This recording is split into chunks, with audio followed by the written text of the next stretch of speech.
We are wondering what is happening to the world. Everything is changing.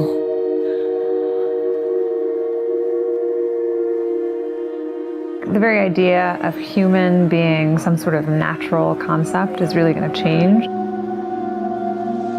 Our bodies will be so high-tech, we won't be able to really distinguish between what's natural and what's artificial. Inside our own heads is the most complex arrangement of matter in the known universe. You might ask yourself, can we get to be superhumans?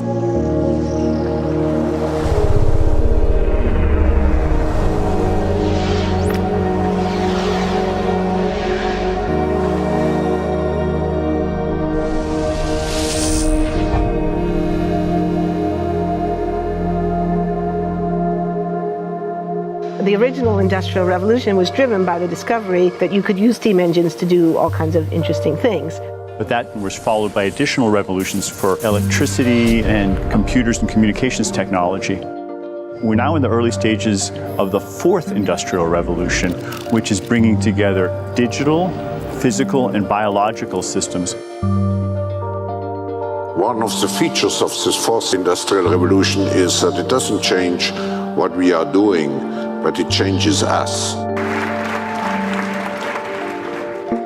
With the ability to visualize brain activity, for example, through a simple consumer-based EEG device, it gives us access to ourselves in ways that we've never before thought possible. It unlocks the black box that is the brain and enables us to really, truly be able to realize an identity that is aspirational. There's now a scientific foundation for the effects of mindfulness on the brain, on the genome, on biological aging. And when the human mind does know itself, then you get the potential for a new renaissance that restructures itself in terms of our relationship to life, our relationship to the planet, our relationship to work. We need a different economic model. And by that I don't mean capitalism versus communism. What I'm talking about is a shift in the system along the lines of the two big changes that happened in the 20th century, Keynesianism, with a much greater focus on health and education and the role of government working with business, and then a reaction against that in late century to neoliberalism, where the focus was on free markets, freedom of the individual, and getting governments out of the way. We need a shift to a new system that will allow us to meet the basic needs of every human on the planet, that will live within planetary means, that will be fairer, and that will be focused as its key goal, not on growth per se, but on maximizing human well-being. And history tells us that a values shift is triggered by creation of a new story about how we want to live. I see the circular economy as something which fits very closely with mankind's goal to be innovative and creative and to always progress. We can use asset tracking, we can use IT, we can use 3D printing to enable this different economic model to recover materials, feed them back into the economy, and really to decouple growth from the resource constraints we have. The reason we live in cities is not different today than it was 10,000 years ago. Even if we have got networks connecting us, we still want to have places where we meet in person. So this means the place where we work and the place where we live are much closer to each other, a city where we don't need to have big supply chains in order to produce things, where many things can be sourced locally thanks to 3D printing and robotics. So if we're able to do something to transform cities, to make them more efficient, then the impact can be huge. Think about the prospect of getting rid of plastics. We must not only be inspired or informed by nature, but actually use natural organisms with which to design products and building parts. Only instead of varying material properties, we're varying biological functionality. Design is critical today because it's the first signal of human intention. So the question of adding quality to quantity, it isn't a matter of simply circulating things that are potentially toxic. It's circulating things that are safe and healthy for all generations. So the goal is no longer, I want to be less bad, less monotonous, less unsafe, less unjust. It's really about a diverse, safe, healthy, and just world with clean air, clean water, clean soil, clean energy. Together we are fighting to preserve our fragile climate from irreversible damage and devastation of unthinkable proportions.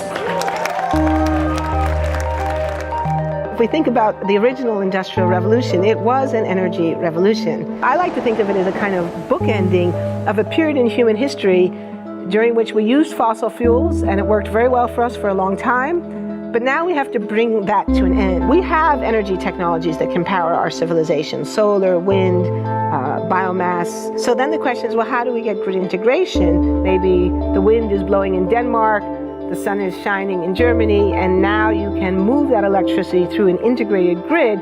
You can supply energy to everyone who needs it, and you can supply energy at all times.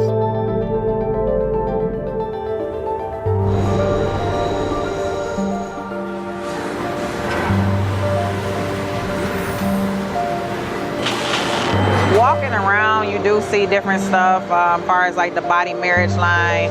They use a lot of things that help them lift up and move things to the car. You just sit there and, you know, program something, and it has its own set mind to go ahead and do everything. And then as humans, we just come in and take the extra steps to help the technology.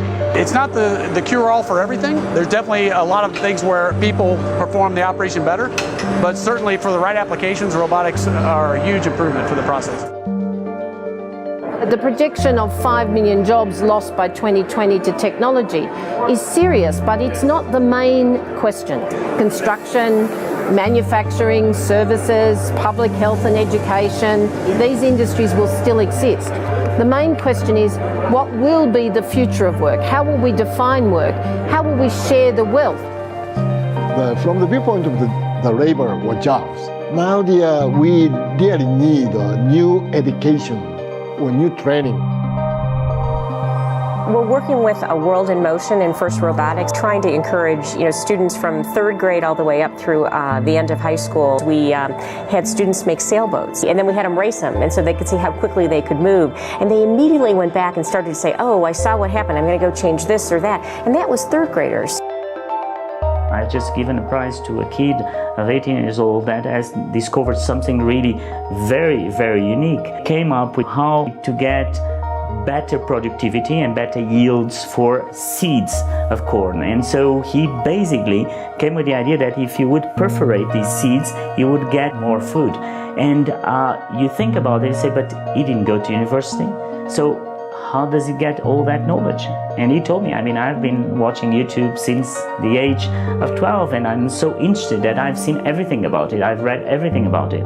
The world is really open to learning. The thing is, how do you give the incentive to your kids to do that?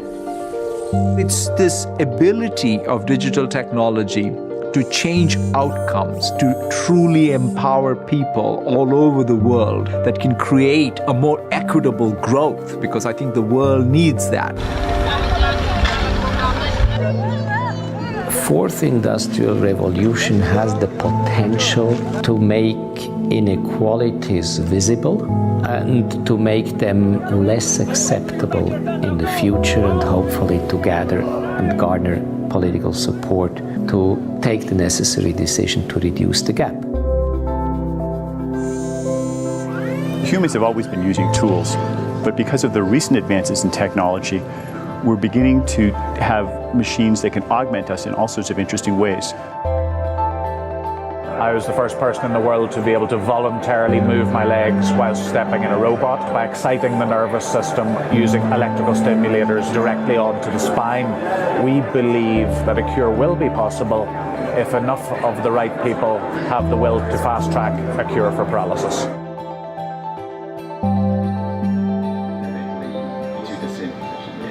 We take two things from the patient.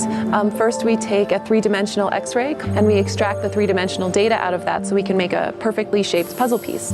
And then we also take a sample of fat tissue from the patient so that we can extract the stem cells out of those.